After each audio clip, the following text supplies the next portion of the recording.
bine v-am găsit la prima prezentare de pe acest canal, să-i spun așa. În această prezentare vreau să vă spun, să vă prezint tableta mea Asus. Să vă prezint ce are și cum are.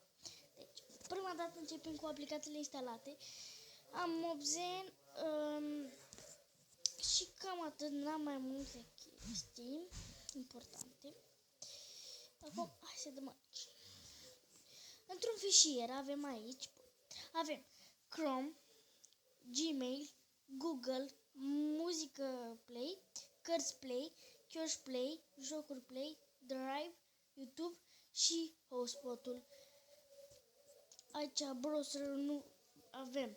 Browser, Clear Master, adică ca un fel de antivirus, ca un fel, adică nu este. Google Plus, actualizare sistem, calculator, downloader, registror sunet,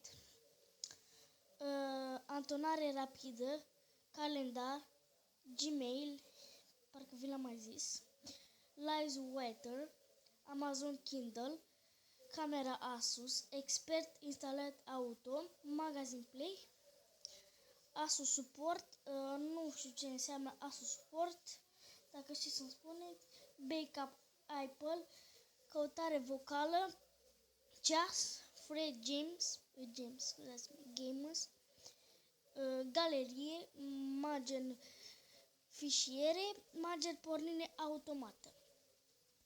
Următoarea pagină avem mesageria, muzica, My Asus, oglindă, Omegle, scuzați-mă, nu e Omegle, e Omet Chat, Party Link, PC Link, persoane, Power Save, Remove Line Link, setări Google, Share Link, SIM Talking 2, Supernote, telefon, adică telefonie, adică unde sun, transfer de date, Trip Administrator, vreme, Web Storage, What Next, Zinunio, Video Show, cu care editez eu, tot ce fac, Splendid, vi recomand Video Show, e foarte bun, SnapTube,